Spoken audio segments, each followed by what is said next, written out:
You are listening to a Roamcast with Neil Kramer.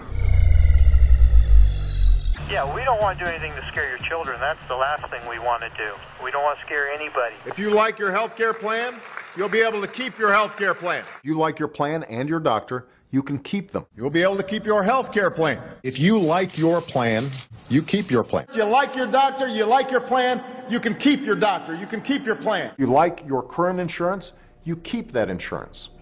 Period. End of story. With the Affordable Care Act due to come into effect in just a few weeks' time, Good morning, everybody.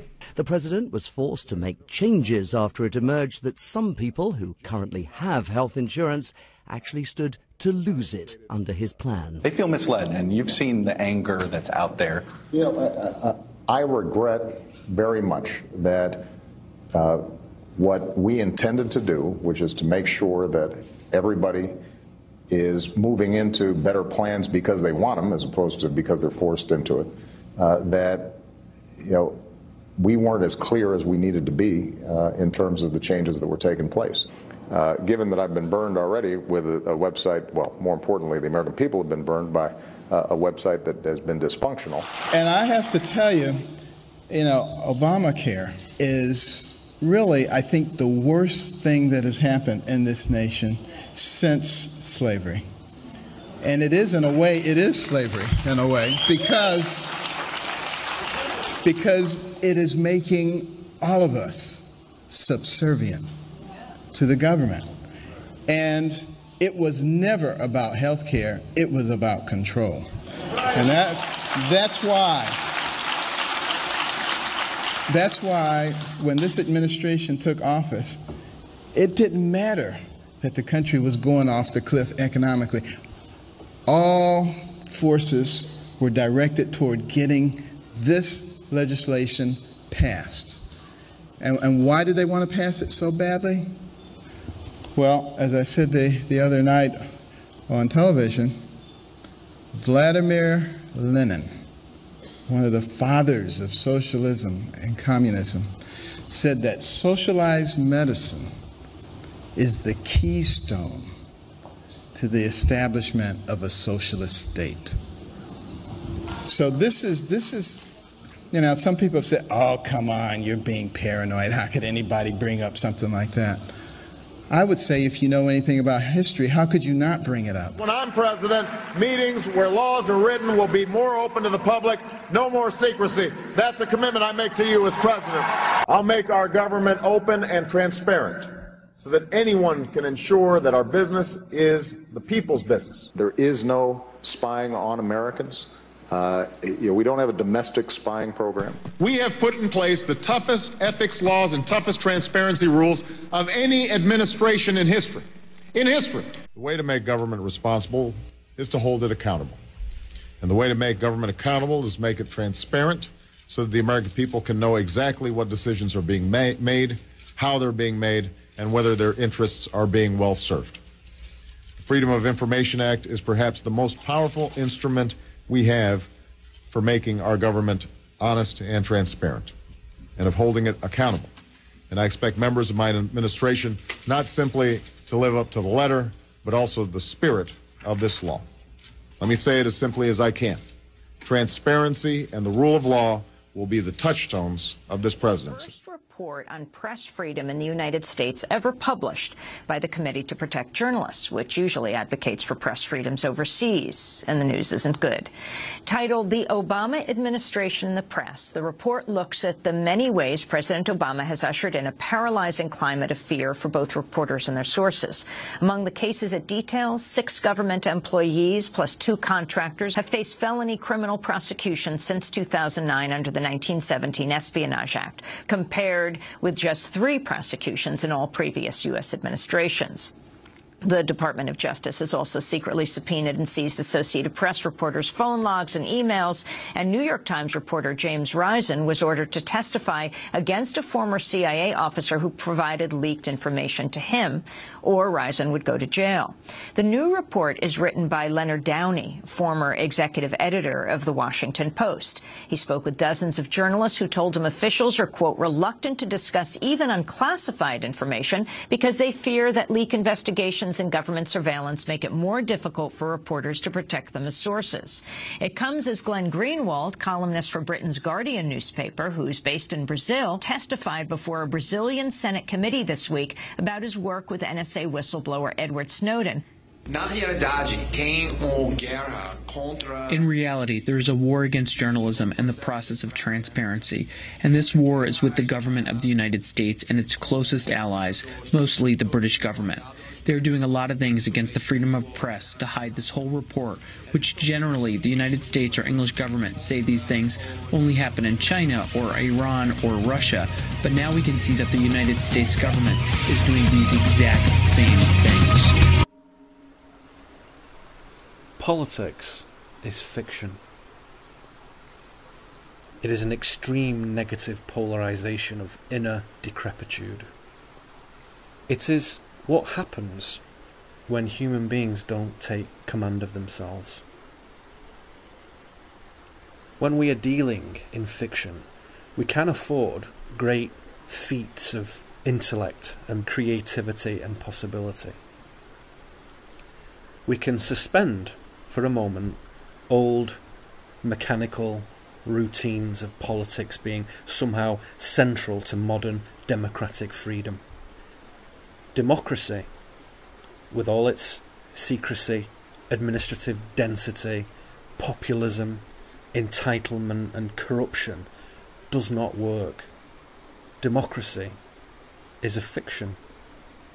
And that's part of the problem for the true-hearted human being. Because if it's not democracy, or capitalism, or socialism, or communism, or anarchy, then what is it? What do we do? Some sort of conscious tribalism? That could be good. Peaceful anarchy with personal responsibility? It is wise to examine matters of great weight and solemnity from a variety of different and even unfamiliar angles. To be hard, to embody aggression, to allow its flow around our self, part of the animal, perfectly natural. Also to be fluid and tender, quietly introspective and supremely sensitive in our being. Tranquil and loving, broad and passionate, spontaneous, fierce, graceful, unknowable. All of these things move us around our subject and tell us something valuable. We circle what we're examining. Today, it is free will that is under scrutiny. We cannot evolve something until we understand it. We cannot truly leave something behind until we have sufficiently comprehended its nature. The last 250 years of US history can be regarded as a reaction against European monarchical repression. In its infancy, and yet free. Imperfect, and yet independent, resilient. To move away from the stupidity of hierarchy and have a shot at equanimity. It is therefore of particular consequence when a government is attempting to return the Republic to European socialism, which this government is currently attempting to do. Many profound and significant events are happening in the United States right now, most of which are sliding beneath the gaze of most Americans and Britons and Europeans. And that is precisely what the media sphere is wanting. To have the hurly-burly of Capitol Hill be just the usual political intrigues and posturing. But that is not the case. I would say that one of the boldest and most nefarious political tactics in modern history is currently being executed upon the American people. They are being forced to purchase approved medical insurance or face being fined. The fine, by the way, is also referred to by the government as a fee or an individual responsibility payment. And again, more honestly, as a penalty. So unless you do this thing, buy this thing that the government says you need, they're going to penalise you. And in the government's own words, the penalty in 2014 is calculated one of two ways. You'll pay whichever of these amounts is higher, either 1% of your yearly household income or $95 per person for the year. The fee increases every year. In 2015 it is 2% of income, or $325 per person. In 2016 and later years it's 2.5% of income, or $695 per person. After that it's adjusted for inflation. So that's the government's own words. Think about this for a moment. The government is telling free human beings, you have to buy something or we will punish you. This is wrong. And it is wrong by design. They know it's wrong. They know it sounds wrong. But the purpose of Obamacare is to harvest consent.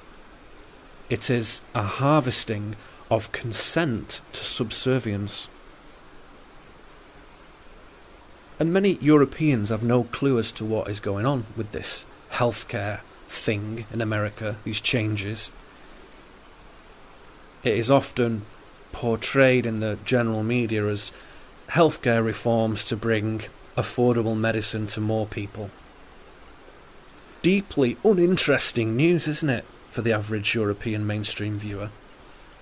But as I said in my recent essay, Cult of the Godmen, Obamacare is a very unique thing that is actually 100% about control, as another commentator just said in the previous introduction. And I cannot stress that point enough. The Affordable Healthcare Act is completely about acclimatizing a new generation of Americans to conformity, to relinquishing their own free will and handing it over to the authorities. So I remind myself of this. And it's a unique moment, this, hence the slightly longer than normal introduction. I also remind myself of the lies and dishonour regarding the mass surveillance of human beings. There is a small organisation that is dedicated to monitoring the movement of all human beings on the planet, but it is not American or British or Israeli or Italian. It is not defined by nationality at all. This is really important. It is the empire, monitoring the private thoughts and deeds of its property, us. And so we have to remind ourselves of this ridiculous conceit from time to time. And now is one of those times. We are reaching the point where the people know they are being screwed, and they're on the brink of doing something about it, ready to think and act differently. But make no mistake, this is a path of real independence and fire. It's not about oneness or due process or compassion and love and bliss. It's not about any of that. Independence and fire. It is elemental. Does truth need defending? The answer to that depends upon what you think truth is. What I think truth is means that it requires no defence or safeguarding. Do we need to defend the Constitution? If it is part of a fiction, why protect it? If truth is inviolate and imperishable, why ever bother to scamper around like precocious chimpanzees and believe we are in any way influencing things? What is truth? For me, truth is light. It does not, therefore, require defending. It will be what it is, and then it will cease when it is good and ready. As has been observed in times gone by, it is not just the flowers that wither and die, but the very stars in the sky too. They will blink out into nothingness. What is the empty black space around us? It is everything, and it is mind. When a thing illuminates within it, we call that truth. No fortification necessary.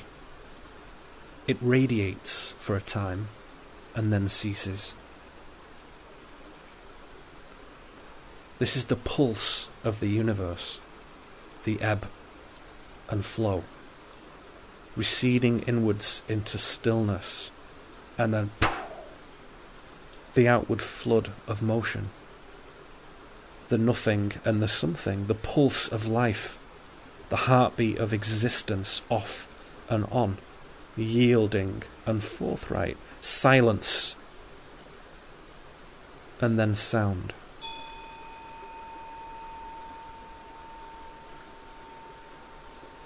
All the other truths of men are not really truths at all.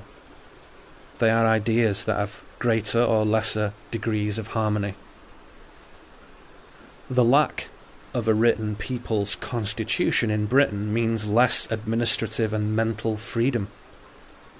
People become accustomed to being told what to do, as they do across Europe. Not conscious people. No one tells them what to do. I mean sleepers. Those who have chosen unconsciousness as a way of life, who go with the program. They are comfortable in their obedience. In America, a written constitution and Bill of Rights helps the population have more administrative and mental freedom. To speak openly, freely, the First Amendment is a good thing. To bear arms as a symbol of independence is a good thing right now. We are wise to preserve these as we transition from empire to real human culture. In the end, guns will be obsolete because they will be unnecessary. They will be preserved in the same way that we preserve steam locomotives. But in this transition from empire to real human culture, there are questions, because we don't know what real human culture is yet. We cannot organise ourselves properly. And there's one very simple reason for that. To organise ourselves collectively, we have to organise ourselves personally. I don't mean the paperwork and the sock drawer. I mean the mind and the heart and the will. The life, the fulfilment, the expression. How good is it? Or are they so disorganised that those things are all over the place and there's endless problems and drama? So it requires the inner work to take place first.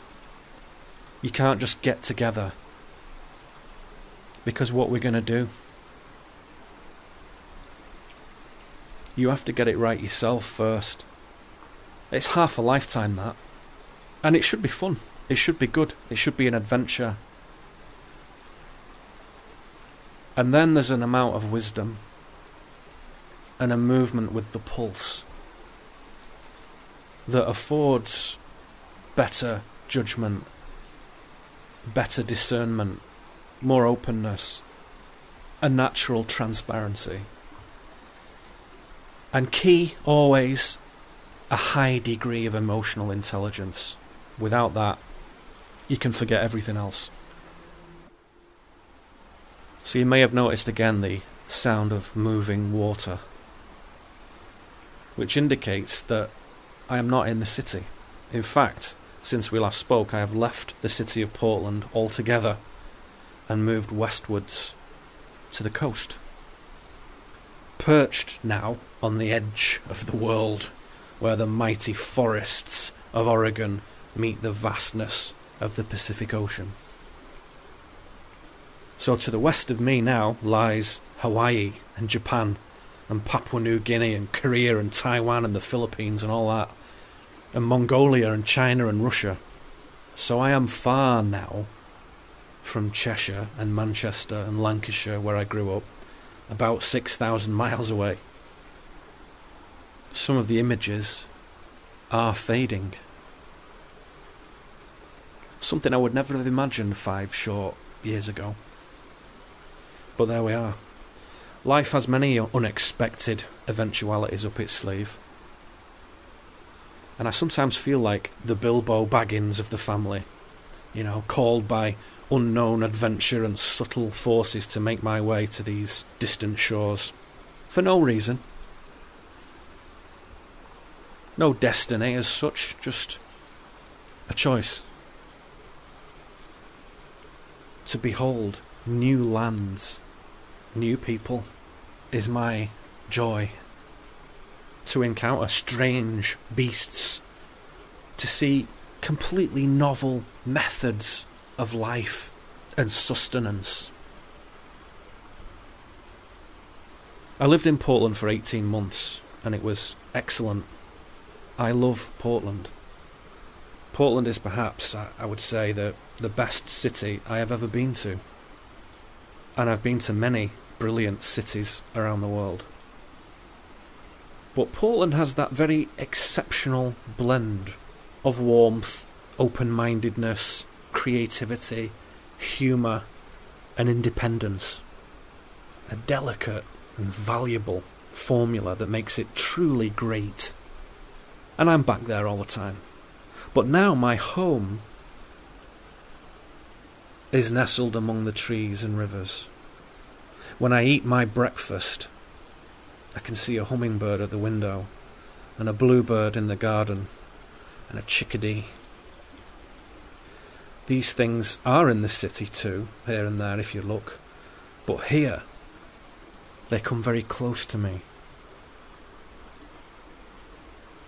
Actually, when I first came to the US, I stayed in a very rural part of Washington State, just on the edge of the enormous Olympic National Forest in a region called Puget Sound, that is characterised by all these fabulous waterways and inlets that cover hundreds of square miles, thousands. Not far away, really, from where Twin Peaks was filmed, just to give you an idea of the texture of the place. Really wonderful.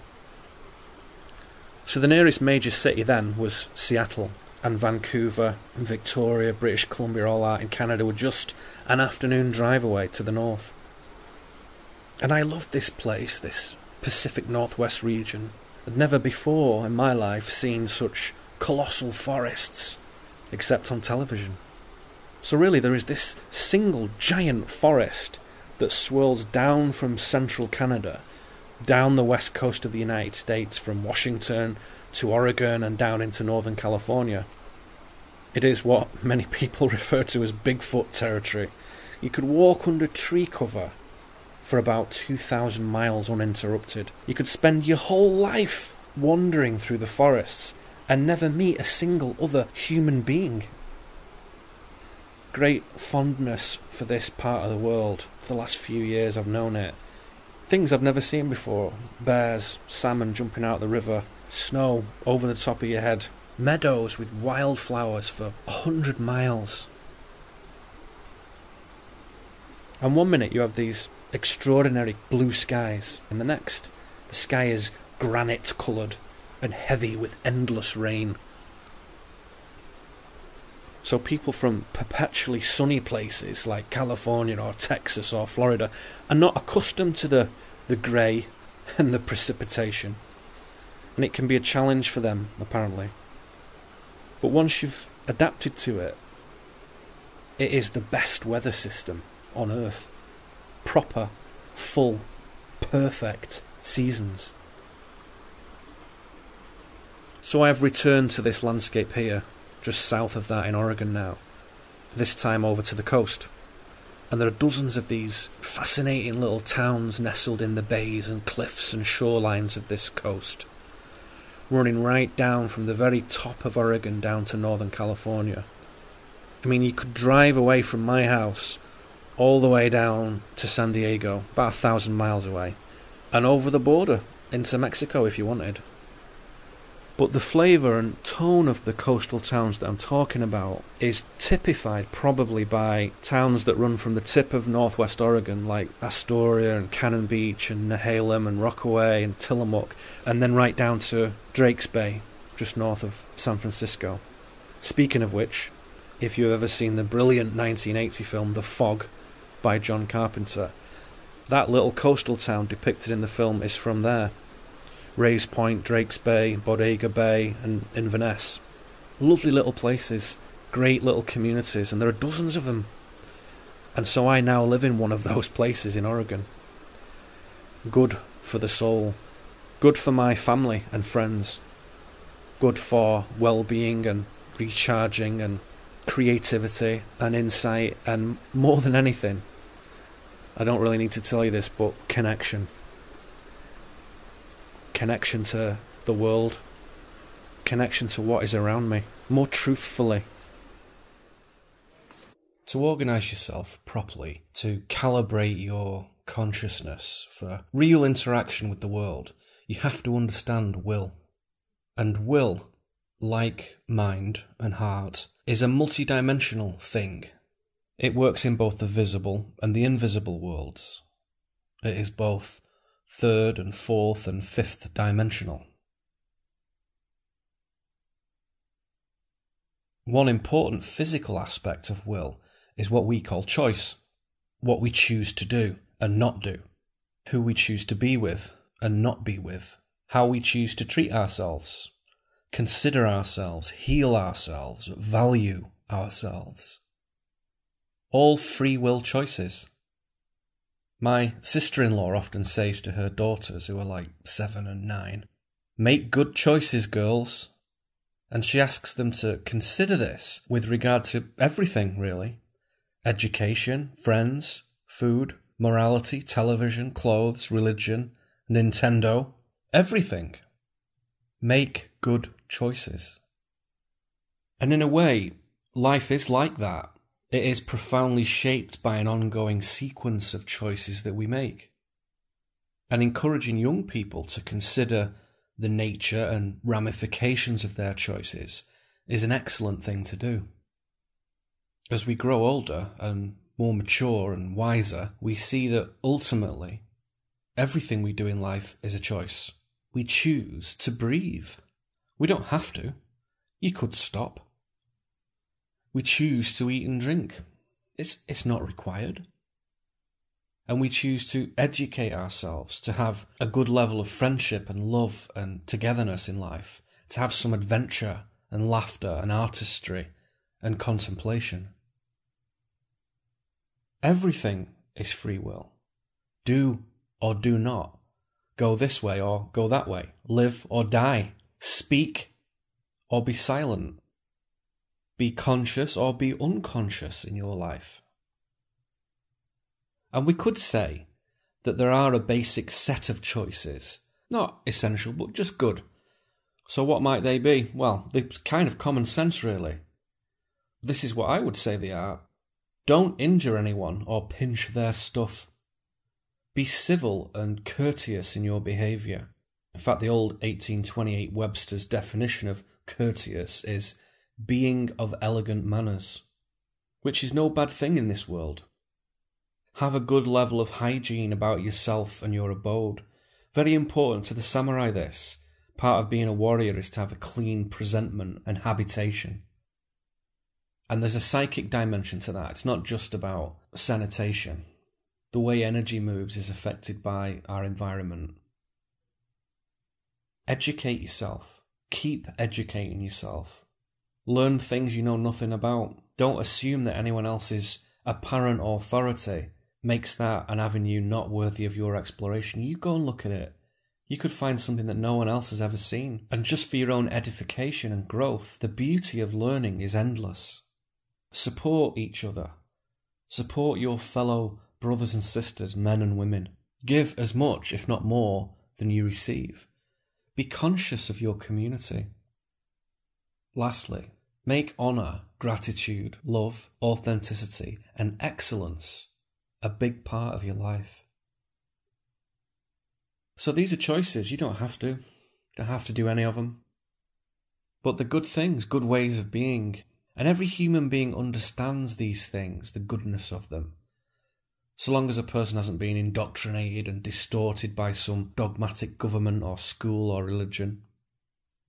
As long as they are thinking freely for themselves, then every single human soul inherently knows there is a good and noble way to go about things.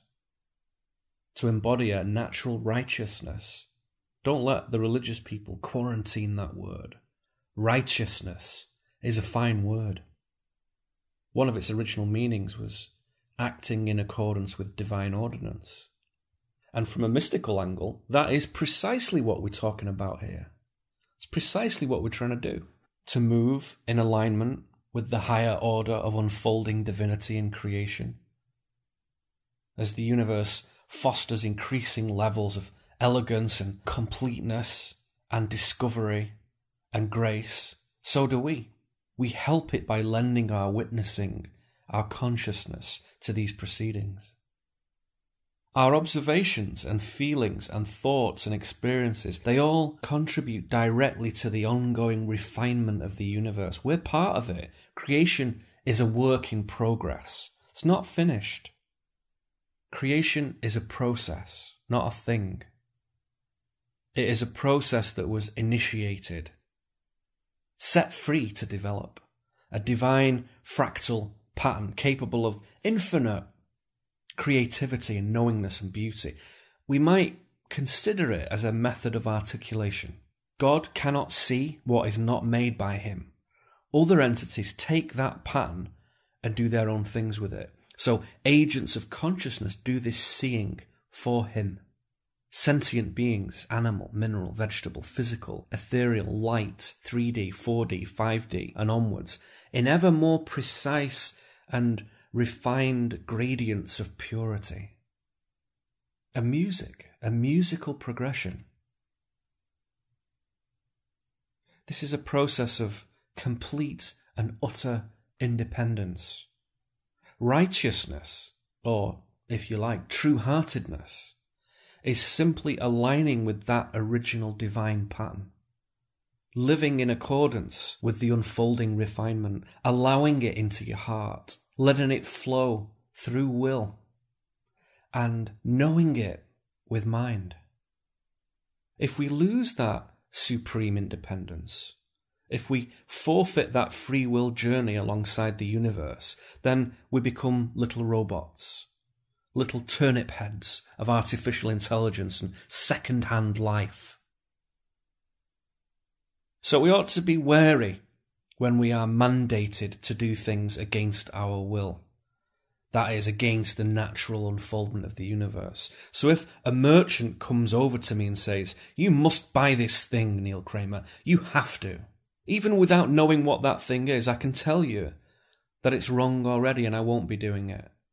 There is nothing that anyone has that I need. Nothing. And I would propose it's the same for all of us. So I'll most likely say to that merchant, "No, I don't want to buy this thing you are putting forward. Not today, not ever." You see, my will is final. No one can contravene that will unless I let them. So if that merchant then fines me, punishes me, then I have to make the decision to either concede or stick to my guns. And that is what we have with Obamacare. It is a test of will for the proletariat. The empire, the contemporary expression of empire in modern government, is desiring to shift thinking away from personal choice and move it towards group directives, commandments from the collective. Let me tell you a parallel story about something that happened in Britain 24 years ago. There was this system of property taxation that existed for ages, which was commonly referred to as the rates. And the rates were calculated by assessing the value of a property and its average rental or mortgage value, etc. And this formula and appraisal was meant to be reassessed every 5 years, but that rarely happened. So it was an imperfect system, but it was okay. It was adequate. And then in 1990, a new system was implemented called the community charge. It sounds quite innocuous, that, doesn't it? But any British listeners will be smiling now because it was more commonly known at the time as the poll tax. And the poll tax was a disastrous system introduced by the late Margaret Thatcher. This tax, this poll, was the most imbalanced, inequitable and purposefully provocative piece of taxation ever put upon the British public. A disgrace it was to modern society and an insult to good people. And the tax was calculated in this really stupid way by counting the number of people living in a house and applying another flat tax on top of that. And it was just plain unfair. You had these vast disparities where poor people were paying more than rich people, and average families were just paying a lot more than they should have been doing. And even the rich people were confused too. It was just wrong. Wrong from top to bottom. And everyone knew it. Although the obsequious bastards who worked in Thatcher's administration or cabinet went along with the party line, of course, that though there were a few things to smooth out, it would be okay in the end and was a very important piece of legislation. And some of those cabinet ministers have since been shown to have been embroiled in some of the worst and sickest depravities and abuses of human beings and minors that I have ever heard of. Unproven, but well known to insiders and just beginning to leak into the media sphere now. But this poll tax, though it was heavily marketed as a better way of providing taxation across the nation to people of all backgrounds and means, it did in fact heavily punish those of more modest means. It was the most unjust thing I'd ever seen in my life. Couldn't quite believe it. It was one of those first warning shots when I felt in my bones that something was very wrong with the world, with those people who were supposed to be helping to run our country for us in a fair way. So to cut a long story short, major protests and riots ensued across Britain, particularly in London, massively underreported and whitewashed by the pathetic BBC and others.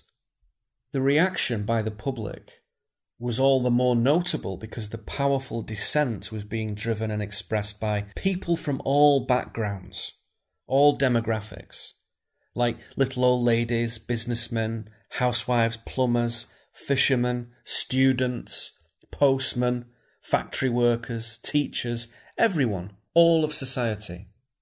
So following this, millions of people refused to pay the tax. Millions. Some estimates now suggest it might have been 15 million or so, from a population at the time of about 56 million. So the next government scrapped it altogether a couple of years later. Why? Because they had to. It was failing because people were refusing to take part in it. The system buckled under mass non-participation. So I ask you to consider that in light of the Affordable Healthcare Act, Obamacare.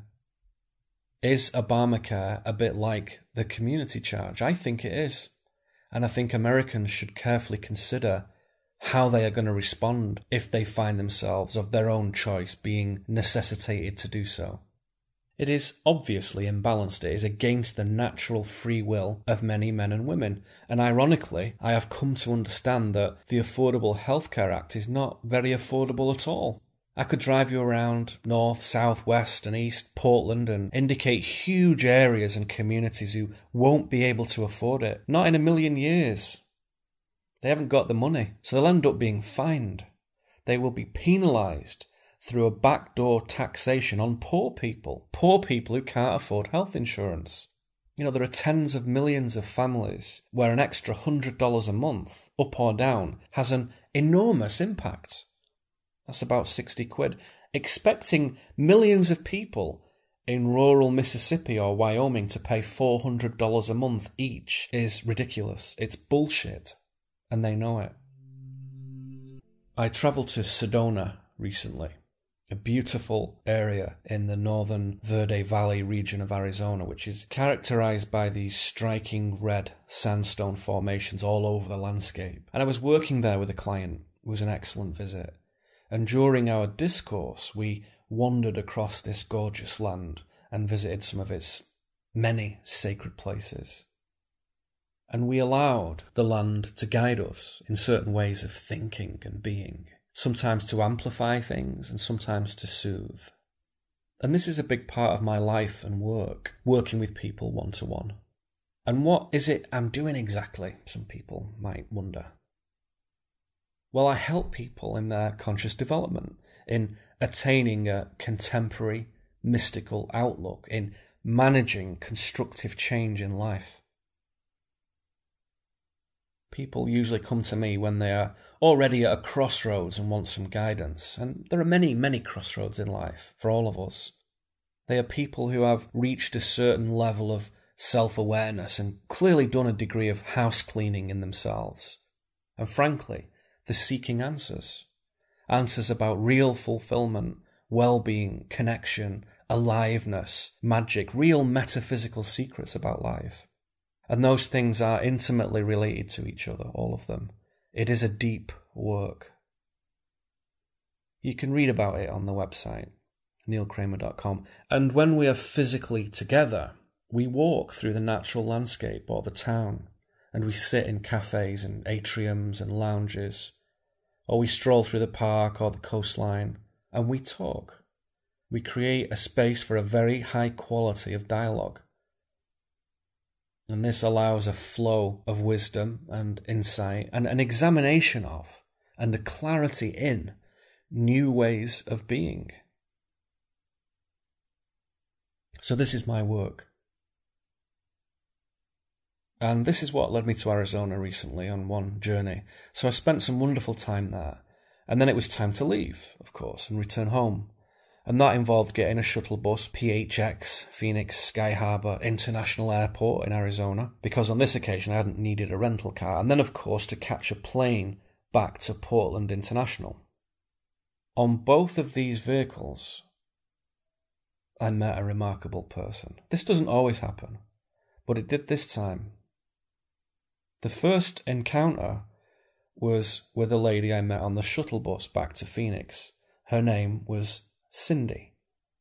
And I won't go into tremendous detail, but let me tell you, that woman in her 70s had made and was making enormous changes in her life and consciousness. Brave, true things. She was doing the inner work. This was the real thing. I mean, granted, her age and her sense of mortality had lent a sense of urgency to matters a little, for sure. But nevertheless, there she was, being awesome in her growth. I would say that most 75-year-olds gave up on life 50 years ago. Not so for Cindy. She completely changed her life, left her husband of 40 years, travelled around the world on a modest budget, very cleverly managed, lived with her female friend, as friends and colleagues and comrades, supporting each other. She'd processed old memories of trauma, which is rare to do at that age. And she'd faced her demons and said no to the routines of those family and friends and church people around her who knew nothing about life. And she'd come to understand this.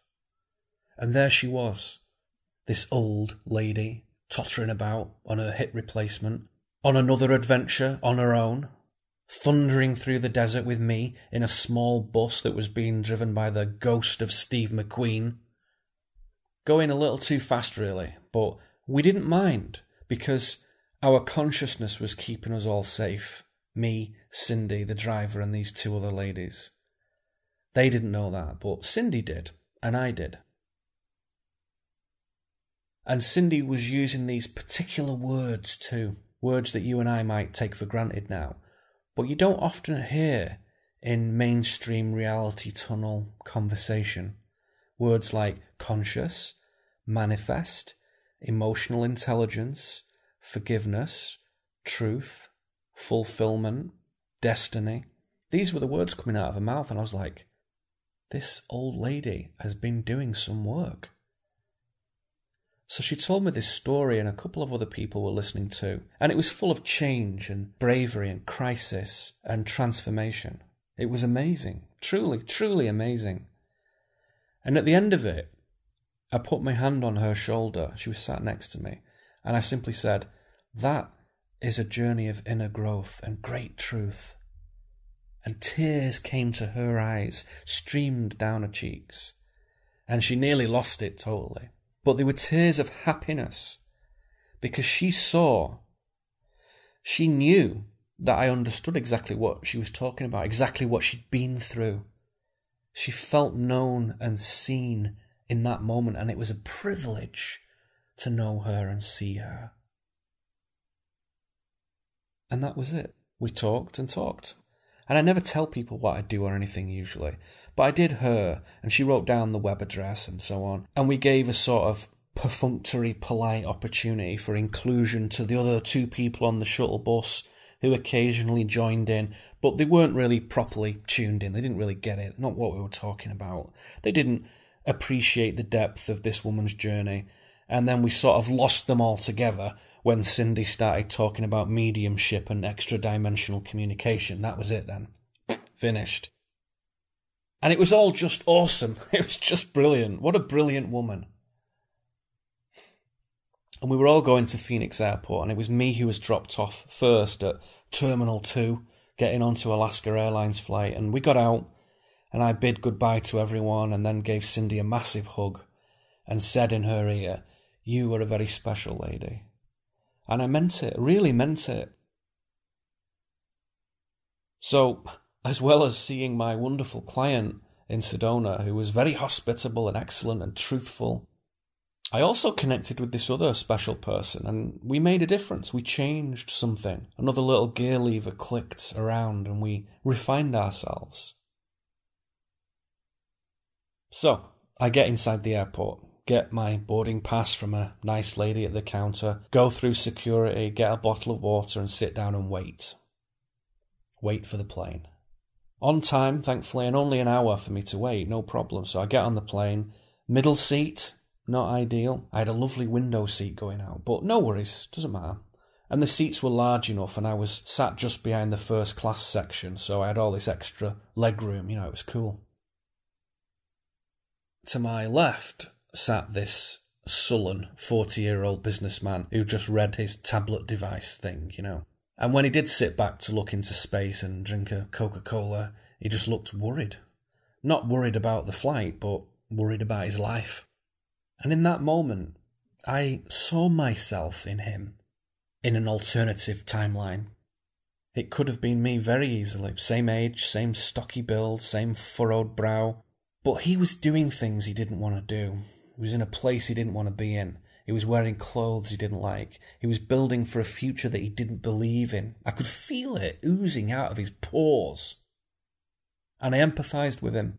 Clearly, he didn't want to exchange or talk or whatever, so even my little pleasantries for 20 seconds. Hello, how are you? Have you had a good trip? And all that. He didn't really want to talk. So I left him to his own devices, if you pardon the pun. And he didn't say another word. On my right was an old man, probably 80, and he had a little twinkle in his eye. And his name, as he later told me, was Jack. Jack's wife had died recently, and I could tell that he was feeling it. But he was okay. He was strong. And he'd been in the military much of his younger and middle age. Then later he worked in business, but in quite a maverick and bold way, according to him, joined various organisations in management positions before sort of taking over. Get in and take over, he said to me. Work for yourself as soon as possible. And Jack spent some of the year in Arizona, near Prescott, or Camp Verde, I think he said, somewhere around there. And now he was flying home to Alaska in December to stay with family for Christmas. And he had 3 lovely daughters who looked after him really well. And I could feel the pride and gratefulness in him. And he talked me through their achievements in education and work and life and motherhood and so on. And he was clearly very proud of them, and he wanted me to know it. And I'll be honest, he did talk about himself a lot, and he never really asked me anything, as far as I can recall. And that reflected a certain insecurity in the man, for sure. A quiet but old doubt about his own worth. Very common, that. So he had to talk things up and amplify things. That's what he did. But the root of it was real, and he was a good man. And I wasn't so conceited in myself that I couldn't see past this subconscious behaviour of his. It doesn't matter. I could enjoy his stories and his way of speaking and just listen. Just listen for a change and probably learn a few things. So he talked constantly for 30 minutes in this slow but deliberate, clear voice. And then he fell asleep and he gently snored on and off for about 2 hours. But it was a nice snore. You know, some people snore, it's like a sort of dying elk in it. His was like a gentle murmur. It was nice. And we occasionally looked out of the window together when he, woke up, and we marvelled at the massive snow-covered mountains of western Arizona and Nevada, California. But mostly he was snoozing. And then in the last 30 minutes of the flight, he woke up and became animated again. And he talked about his life in Alaska and further near the pole, where the sun just went round and round in little circles over your head, and it never went dark. And he talked about fishing through holes in the ice and the things he'd learned from the native Inuit people, how to stay warm, how to hunt, to cook, preserve food, get water, and all kinds of things. It was fascinating. And toward the end, he started talking politically and nailed his colours to the mast pretty clearly. Self-reliance, enterprise and opportunity, small government, the preservation of the Republic. So he was a pretty typical conservative, really. And then, before long, he risked a very scathing comment about Obama.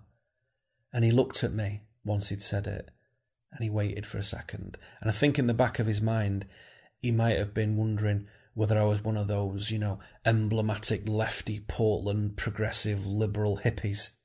And he quickly realised that I most certainly was not, when I said, well, as an outsider, Obama is attempting to convert this country into a sort of Euro-style globalist state.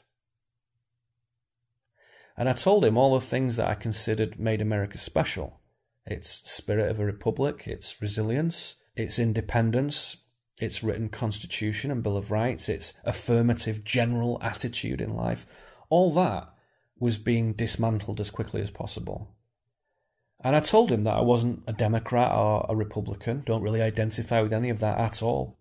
But I did care about freedom, and despite lots of weirdness and prevarication, I felt that the United States was the freest inhabited modern civilization that I had ever experienced.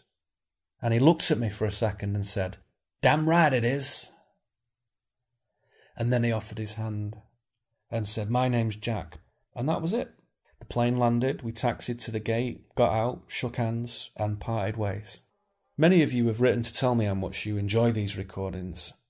I appreciate it. I'm glad you like them. And you've remarked, many of you, that you feel a special connection with them. They are somehow more personal and reflective than other forms of audio recordings out there. And because of that, a different level of communication is feasible. Well, that delights me, I have to say. It really does, because that is exactly what I'm trying to achieve. The design of these recordings is meant to bring the listener in, and it's meant to bring a more personal thing out of me and to share that. And by positioning the recordings in more lifelike circumstances, the sort of temperament and disposition of the dialogue, I think, is improved. They're more authentic, not mere transmissions of data and information, but really rather personal observations. And that is all. And if people enjoy sharing in these observations and ideas, then great, you may find them useful, and if not, that's fine. I tended to think that they might appeal largely to the more mature audience, given their very contemplative nature.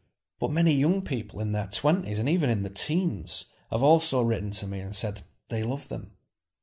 And really part of it is to create a serious but enjoyable space where we can think. Because obviously you listen to me and think about what I'm saying, but then off we go and we change it and make modifications, we adapt stuff. But in this space we can think and reflect and listen together. Give ourselves moments of stillness, sometimes in motion, that stillness, sometimes absolutely unmoving, where we can look into the mystery of life with truth and optimism and pleasure. In natural ways, to question, to speak, to pause for breath, to listen, to have moments of nothing. As it is in life, to hear the birds, the ocean, the wind, to hear cars pass by, to laugh and sigh and shout and whisper.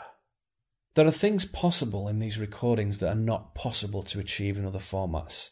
I do want to take the listener on a journey, for you to sit with me and walk with me, to be here and think about our lives and our world, to discuss problems, visions, magic, and the strange business of living, to feel, perhaps, that we're in this together. We need not always be alone in our intimate ruminations. Some of us can be with people all the time, some of us not. However, we can share them anyway, because we often have the same thoughts, so it's good to give words to each other's reflections. I first heard the word Roamcast from a guy in England called Niall Murphy, aka Opaque Lens. Hello, Niall. Like me, he is very fond of using words in inventive ways. So thank you to Niall for this word, and do check out his excellent show, Shamanic Freedom Radio. I've met Niall and he's a good man, intelligent, sensitive, funny, real, and I hope to be talking to him again soon and we'll be making a recording. The Roamcast gives an impression of moving contemplation. A window into someone else's thoughts and movements in life. A reflection that is happening in real time here, in the same world as everyone else. Away from schedules and structures and routines, a little freer.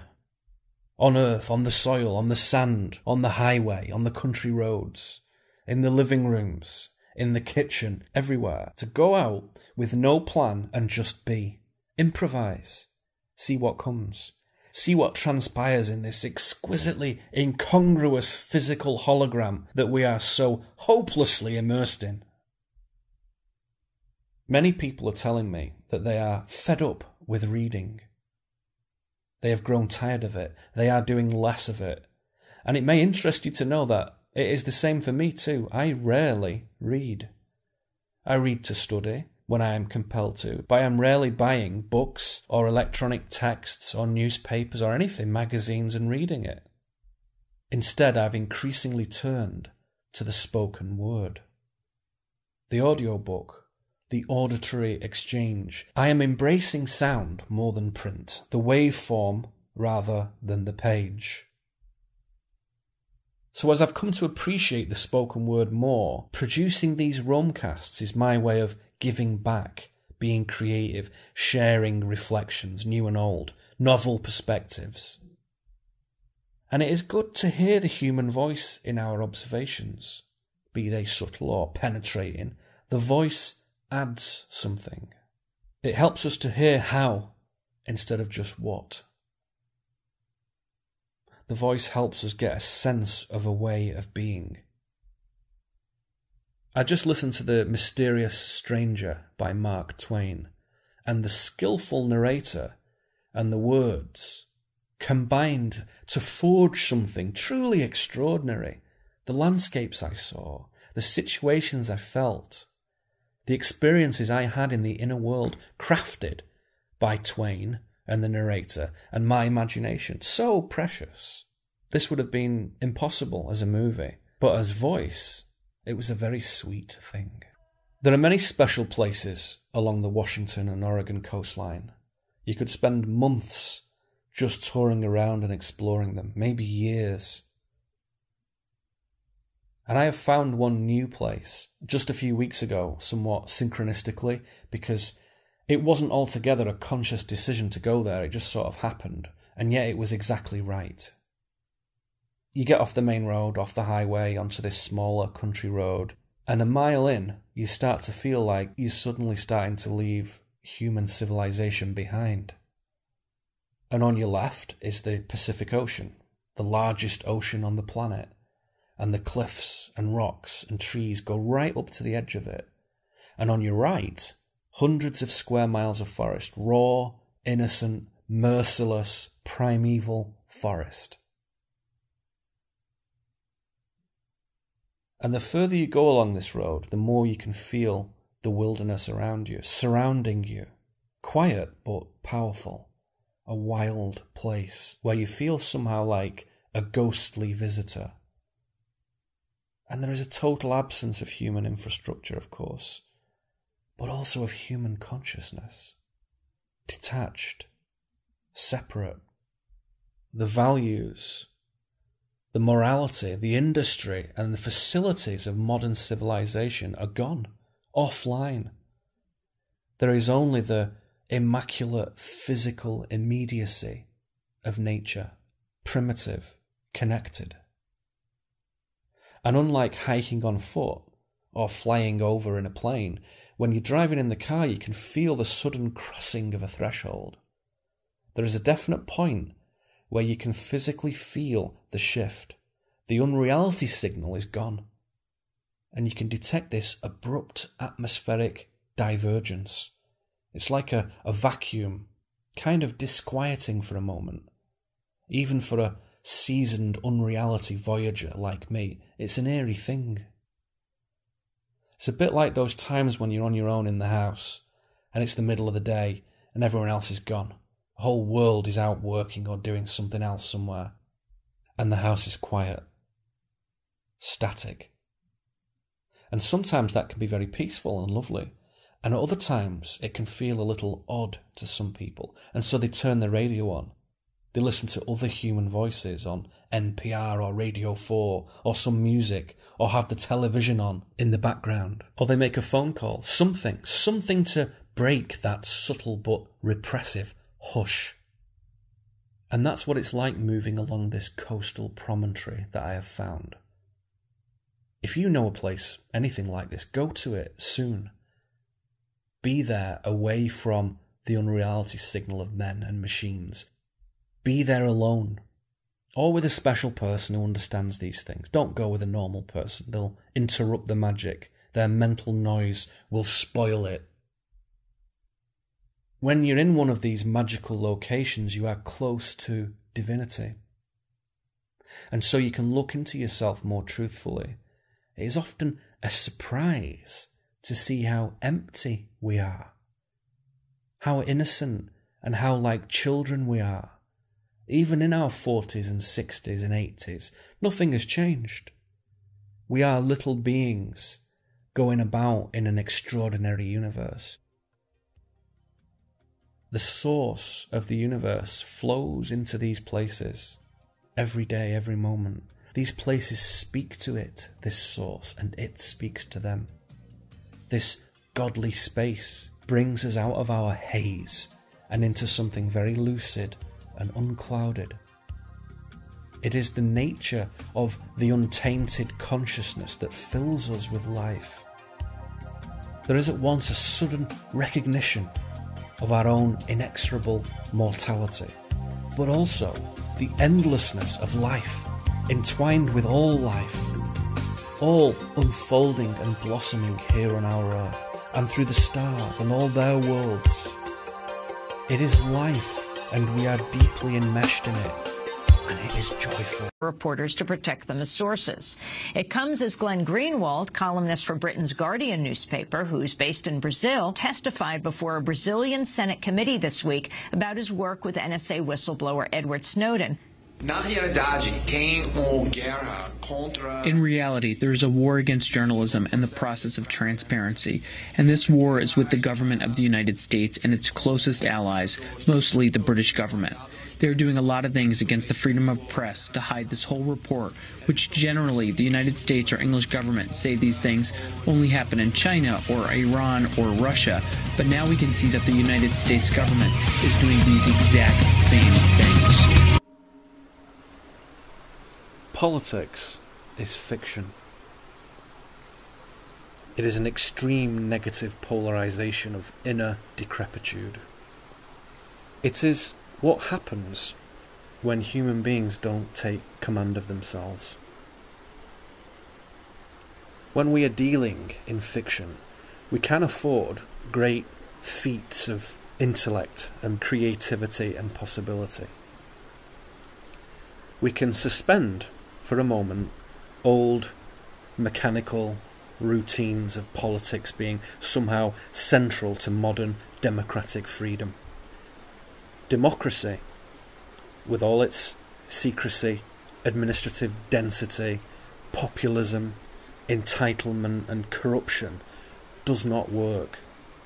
Democracy is a fiction. You are listening to a Roamcast with Neil Kramer.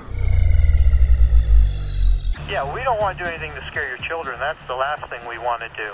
We don't want to scare anybody. If you like your health care plan, you'll be able to keep your health care plan. If you like your plan and your doctor, you can keep them. You'll be able to keep your health care plan. If you like your plan, you keep your plan. If you like your doctor, you like your plan, you can keep your doctor, you can keep your plan. You like your current insurance, you keep that insurance. Period.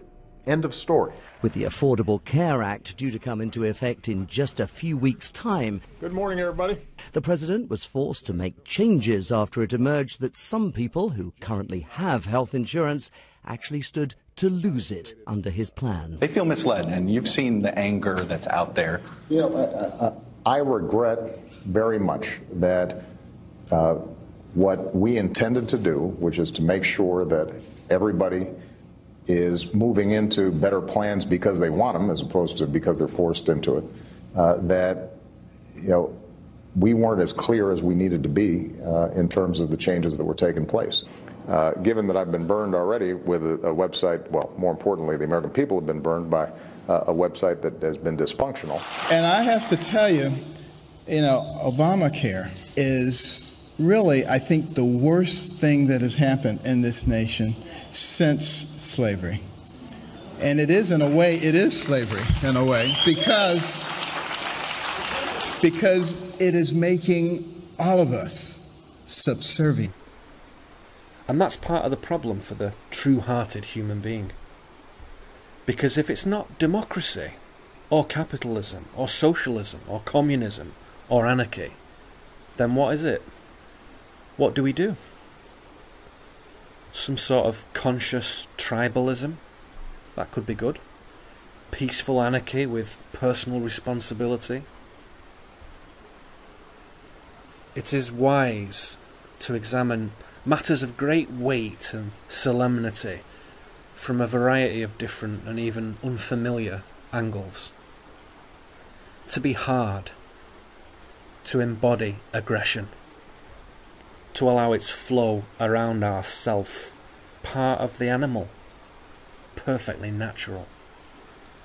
Also to be fluid and tender, quietly introspective and supremely sensitive in our being, tranquil and loving, broad and passionate, spontaneous, fierce, graceful, unknowable. All of these things move us around our subject and tell us something valuable. We circle what we're examining. Today, it is free will that is under scrutiny.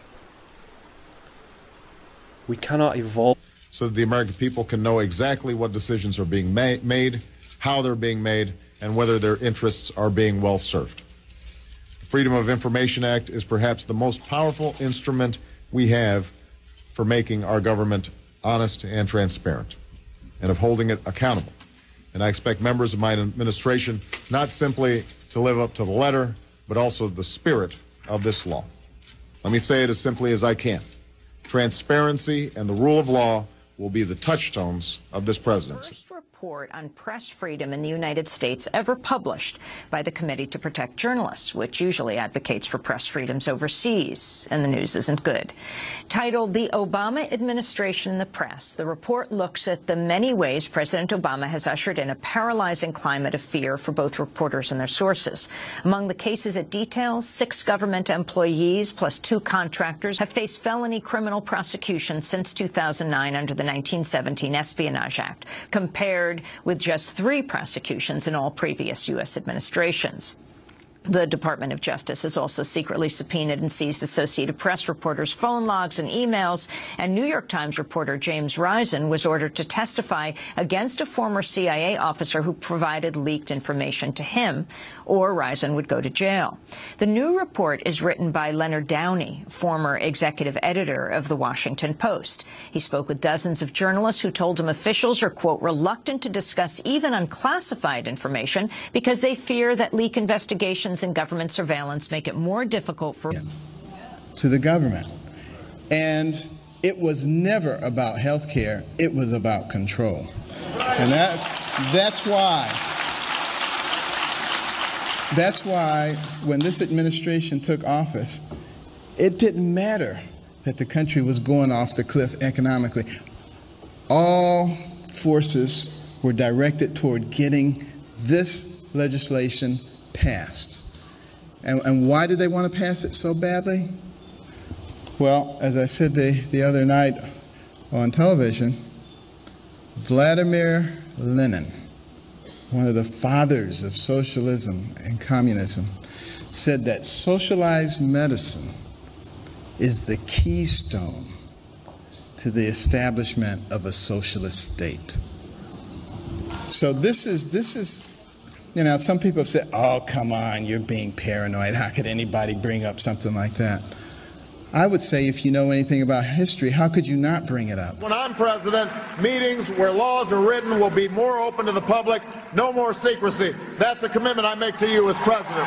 I'll make our government open and transparent so that anyone can ensure that our business is the people's business. There is no spying on Americans. We don't have a domestic spying program. We have put in place the toughest ethics laws and toughest transparency rules of any administration in history. The way to make government responsible is to hold it accountable. And the way to make government accountable is make it transparent.